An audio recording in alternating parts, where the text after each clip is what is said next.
દ્વારકામાં પતંગની દોરીથી બાળકનું ગળું કપાયું છે।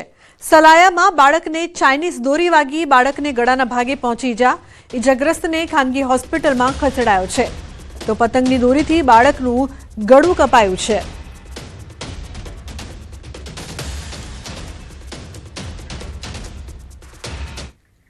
દેવભૂમિ દ્વારકાની ખંભાળિયા નગરપાલિકા ફરી આવી છે વિવાદોમાં। નગરપાલિકાના ચીફ ઓફિસરની બદલી કરવા મામલે પાલિકાના સત્તાધીશોની સહી સાથેનો લેટર વાયરલ થયો છે।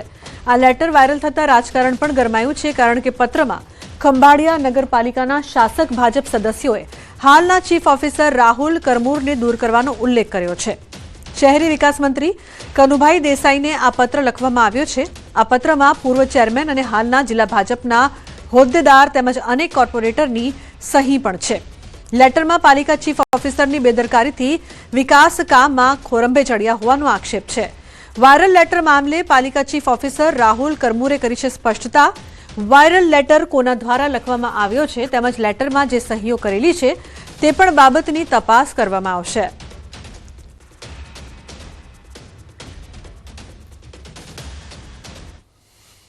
ऑफिशियली तो कोई जानकारी नहीं, पण जे सोशल मीडिया में लेटर वायरल थयो छे ए मने मळ्यो छे अने ऑफिशियली मैं मारा खंभाळिया नगरपालिकाना लेटर पेड पर जावक पड्यो छे, एटले एनी छानबीन चालू छे।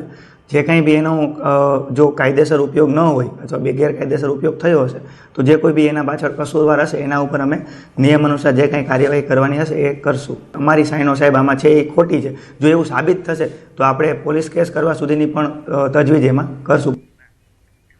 जूनागढ़ जिला पुरवठा विभाग द्वारा सरकारी अनाज योजनानो लाभ जरूरियातमंद लोकोने मળી રહે તે હેતુથી હાથ ધરવામાં ડેટા ચકાસણીની કામગીરીમાં મોટી સફળતા મળી છે। જિલ્લામાં નોંધાયેલા કુલ 9,32,000 એનએફએસએ સભ્યોની આધાર લિંકિંગ અને ખરાઈની પ્રક્રિયા પૂર્ણ કરી દેવામાં આવી છે। આ તપાસના અંતે 33,678 સભ્યો યોજના માટે અપાત્ર ઠર્યા છે, જેમને તાત્કાલિક અસરથી નેશનલ ફૂડ સિક્યોરિટી એક્ટની યાદીમાંથી દૂર કરી નોન એફએસએ શ્રેણીમાં ટ્રાન્સફર કરવામાં આવ્યા છે। આ કાર્યવાહી પૂર્વે તમામ સભ્યોને 3 વખત નોટિસ આપી પૂરતી તક આપવામાં આવી હતી। જો કોઈ પાત્રતા ધરાવતા નાગરિકનું નામ ભૂલથી રદ થયું હોય તો તેઓ મામલતદાર કચેરી ખાતે પુરાવા સાથે અરજી કરી શકે છે।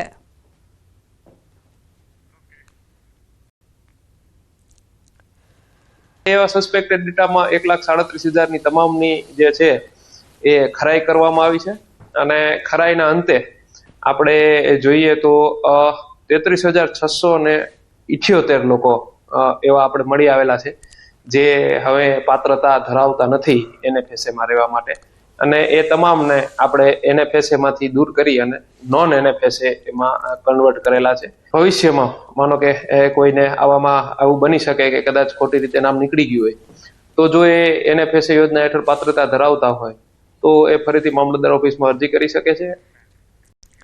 ઔદ્યોગિક નગરી વાપીમાં દર વર્ષે ચોમાસામાં ભારે વરસાદથી રસ્તાઓ ધોવાઈ જાય છે, જેથી લોકોને પરેશાનીનો સામનો કરવો પડે છે। જો કે હવે આ સમસ્યાથી છુટકારો મેળવવા માટે તંત્ર દ્વારા વાપીમાં પ્રાયોગિક ધોરણે માસ્ટિક અસ્ફાલ્ટ ટેકનોલોજીથી મજબૂત અને ટકાઉ રસ્તા બનાવવાના પ્રયોગની શરૂઆત કરવામાં આવી છે અને લોકો પણ તેને આવકારી રહ્યા છે। વાપીના ગુંજન મુખ્ય રસ્તા પર પ્રાયોગિક ધોરણે નવો રોડ બનાવવામાં આવ્યો છે, જે પરંપરાગત રીતે ડામર રોડથી આધુનિક ટેકનોલોજીનો ઉપયોગ કરી અને માસ્ટિક અસ્ફાલ્ટ ટેકનોલોજી દ્વારા આ મજબૂત રોડ બનાવવામાં આવ્યો છે, જે વધારે ટકાઉ રહેશે અને વરસાદની પણ તેના પર અસર નહીં થાય તેવું મનાઈ રહ્યું છે। પ્રાયોગિક ધોરણે બનાવેલો આ રોડ સફળ રહેશે તો આવનારા સમયમાં મુખ્ય રસ્તા ઉપર આ ટેકનોલોજીનો ઉપયોગ કરી રસ્તાઓ બનાવવા તંત્રની તૈયારી છે। ખૂબ જ હેવી ટ્રાફિક હોય છે, મોટા ભારે વાહનો જતા હોય છે ને 4 રસ્તા હોય એટલે ત્યાં ટર્નિંગ હોય છે। ટર્નિંગના લીધે તથા વરસાદ ખૂબ જ પડે છે। આપણે વાપીમાં 100 થી 125 150 ઇંચ જેટલો વરસાદ પડતો હોય છે આપણે એન્યુઅલી, તો એના લીધે જે 4 રસ્તા હોય છે ત્યાં ટર્નિંગ પર ડેમેજ થઈ જતા હોય છે। ઘણીવાર રસ્તા આપણા એ જંકશનો ઘણીવાર ડેમેજ થઈ જાય છે અને આ રેક્ટિફાઈ કરવા પડે, તે ન કરવા પડે એના માટે થઈને આપણે ટોપ લેયરમાં માસ્ટિક આસ્ફાલ્ટની कामगिरी કરવામાં આવેલી છે। जो आपकी गुंजन 4 रास्ते की वजह से बनाया है, ये सबसे बेस्ट रोड है और ये नॉर्मल रोडों की वजह से की बजाय ज़्यादा फायदेमंद है, क्योंकि वापी जो जीआईडीसी एरिया है इसके अंदर भारी वाहनों का आना जाना ज़्यादा है और भारी वाहनों की वजह से ये रोड कामयाब नहीं है, जबकि ये मास्टिक रोड पूरी जीआईडीसी के अंदर बनना चाहिए और यही वापी जीआईडीसी के अंदर कामयाब है। ચોમાસામાં રોડ ખોદાઈ જતા હોય, અસંખ્ય ખાડા પડી જાય અને એમાં સમય ડીઝલ અને પેટ્રોલનો વેડફાટ થતો હતો। આ સમય આ વર્ષે તંત્ર દ્વારા આ નવું ટેકનોલોજીથી જે રોડ પટ્ટા મૂકેલા છે તે જો સારા અને અત્યારે સુંદર ટકાઉ લાગી રહ્યા છે। આ બાબત અમારું એવું કહેવું છે કે આ ટેકનોલોજીને આગળ વધારી અને વાપી પૂર્ણા સંપૂર્ણની અંદર આ રોડનો ઉપયોગ કરવો જોઈએ। અમદાવાદમાં ડિસેમ્બર 2025માં લેવાયેલી સીએમએ ફાઉન્ડેશનની પરીક્ષાનું પરિણામ જાહેર કરવામાં આવ્યું છે, જેમાં કુલ 585 વિદ્યાર્થીઓએ પરીક્ષા આપી હતી। આ પરિણામમાં અમદાવાદ કેન્દ્રમાં પ્રથમ મોદી 400માંથી 332 માર્ક્સ મેળવીને પ્રથમ ક્રમે રહ્યો છે, જ્યારે મનશા 330 માર્ક્સ સાથે બીજા ક્રમે અને તીર્થ જૈન 326 માર્ક્સ સાથે ત્રીજા ક્રમે ઉત્તીર્ણ થયા છે।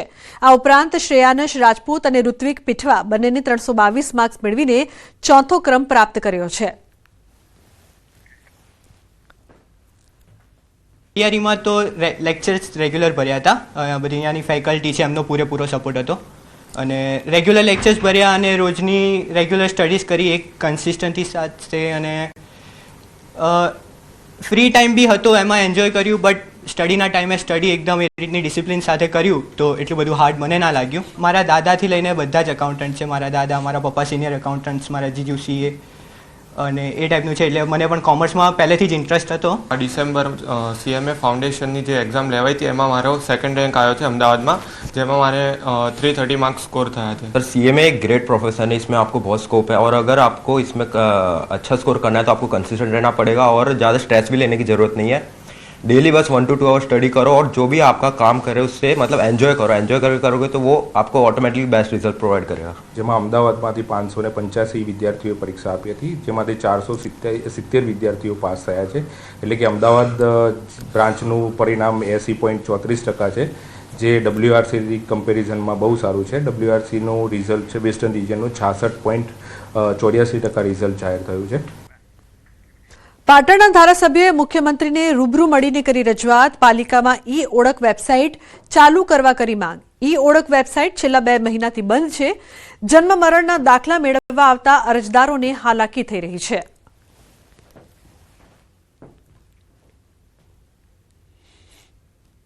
પાટણ નગરપાલિકા ખાતે જે જન્મ મરણની નોંધણી માટેની ઈ ઓળખ વેબસાઇટ છે એ છેલ્લા 1-2 મહિનાથી બંધ છે। એના લીધે પાટણ શહેર અને આજુબાજુના જે 2015 થી 2025 સુધીના જેના નામ ઓનલાઈન નોંધાયેલા છે એ લોકોને જન્મ કે મરણનો કોઈ દાખલો જોઈએ તો મળતો નથી। વારંવાર મને પણ રજૂઆતો મળેલી છે આ બાબતે। ગઈકાલે મેં મુખ્યમંત્રીને મળી અને તાત્કાલિક આ વેબસાઇટ ચાલુ કરવા માટે રજૂઆત કરી છે। પ્રધાનમંત્રી મોદી ગીર સોમનાથના પ્રવાસે આવવાના છે, ત્યારે પીએમના આગમનને લઈને સોમનાથમાં તડામાર તૈયારીઓ ચાલી રહી છે। સોમનાથ મંદિરથી હમીરજી સર્કલ અને શંખ સર્કલ સુધી શણગારવામાં આવ્યું છે। અલગ અલગ થીમ્સ દ્વારા સુશોભન કરવામાં આવ્યું છે। શિવ પાર્વતી શિવલિંગ સહિતની થીમ લગાવવામાં આવી છે। કેટલીક જગ્યાએ શિવજીને પ્રિય ડમરૂ અને ત્રિશૂલની થીમ્સ છે। અલગ અલગ થીમ્સથી સોમનાથ તીર્થ શિવમય બન્યું છે। स्वाभिमान पर्व की इतनी सुंदर तैयारी की है यहाँ पे, मतलब इतना सुंदर डेकोरेशन भगवान शंकर जी को, मतलब सब थीम शंकर जी के ही बनाई है। सुंदर सुंदर आप पीछे मेरे देख सकते हैं, सुंदर ऐसी फूलों में पिंड बनाई है और पूरा जो मंदिर है वो रियल फ्लावर से सजा हुआ है। बहुत सुंदर तरीके से यहाँ पे तैयारियां हुई है। मोदी जी अभी आने वाले हैं, सुंदर ऐसे म्यूजिकल इवेंट्स भी होने वाले हैं, मतलब एकदम बढ़िया। एक આપણા સનાતન ધર્મના જે સ્ટેચ્યુ બનાયા છે અલગ અલગ થીમ પર, ખરેખર એ આપણા યશસ્વી તેજસ્વી વડાપ્રધાનના માર્ગદર્શન હેઠળ અને એ આકર્ષણ એટલા માટે બને છે કે એક અદ્ભુત બને છે। સોમનાથ સ્વાભિમાન પર્વની આજથી વહેલી સવારથી પ્રારંભ કરવામાં આવ્યો છે અને સોમનાથ મંદિરના પરિસરની અંદર અલગ અલગ જે કહી શકાય કે ઋષિ યુવકો દ્વારા જે ઓમ નામનો મંત્ર છે તેમનો જપ કરવામાં આવી રહ્યો છે અને સતત 72 કલાક સુધી આ મંત્ર છે તેમનો જપ કરવામાં આવે છે. જોકે આગામી સમયની અંદર જ્યારે હવે વડાપ્રધાન નરેન્દ્ર મોદી સોમનાથ ખાતે પધારવાના છે અને સોમનાથ ખાતે અશ્વ શૌર્ય યાત્રા કાઢવાના છે, ત્યારે તેમના ભાગરૂપે જોઈ શકાય છે કે અહીં જે અલગ અલગ થીમ્સો છે તે બનાવવામાં આવી રહી છે. કેટલીક જગ્યાએ શિવ અને પાર્વતીની થીમ્સ બનાવવામાં આવી છે, તો કેટલીક જગ્યાએ એટલે કે કહી શકાય કે સોમનાથ મંદિરથી લઈ અને હમીરજી સર્કલ અને સંઘ સર્કલ સુધીમાં અલગ અલગ થીમ્સો છે તે બનાવવામાં આવી છે. કેટલીક જગ્યાએ શિવજીની લિંગ બનાવવામાં આવી છે, તો કેટલીક જગ્યાએ શિવજીની પ્રતિમા છે, તો કેટલીક એવી જગ્યા છે કે જ્યાં શિવજીને પ્રિય એવું ડમરું છે તેમની પણ થીમ્સ બનાવવામાં આવી છે. એટલે એક પ્રકારે કહી શકાય કે સોમનાથ મંદિર ખાતે આવતા જે ભાવિકો હોય છે સતત ભક્તિમય રહે, શિવમાં મગ્ન રહે તે પ્રકારની અલગ અલગ થીમ્સો છે તે તૈયાર કરવામાં આવી છે. અને જ્યારે વડાપ્રધાન નરેન્દ્ર મોદી આગામી 10 તારીખે સાંજના સમયે અહીં આવશે, ત્યારે તેમના આગમનના ભાગરૂપે અને ખાસ કરીને જ્યારે વડાપ્રધાન નરેન્દ્ર મોદી અહીંથી પસાર થશે ત્યારે આ તમામ થીમ્સો છે તેમના માધ્યમથી જે અહીં આવતા ભાવિકો છે તે સતત શિવમય રહે તે પ્રકારનું સુસારું આયોજન છે તે તંત્ર દ્વારા કરવામાં આવ્યું છે. દિનેશ સોલંકી, ન્યૂઝ 18 ગુજરાતી, ગીર સોમનાથ. ગીર સોમનાથના પ્રભાસ તીર્થના ત્રિવેણી સંગમ પર સોમપુરા તીર્થ પુરોહિતો દ્વારા વિશેષ આયોજન કરવામાં આવ્યું છે. 1000 વર્ષ પૂર્વે સોમનાથની સખાતે બલિદાન આપનાર જીવાત્માઓના મોક્ષાર્થે તર્પણ વિધિ કરવામાં આવી છે. સોમનાથ મહાદેવ મંદિર પર 1000 વર્ષ પૂર્વે મહંમદ ગજનવીએ આક્રમણ કર્યું હતું. આ સમયે ક્ષત્રિય ઉપરાંત સ્થાનિક ભૂદેવો પણ વિધર્મી સૈન્ય સામે લડાઈ કરી હતી. ત્યારે આક્રમણમાં શહીદ થયેલા લોકોની સવામણ જનોઈના પિતૃ તર્પણ સાથે વિધિ કરવામાં આવી.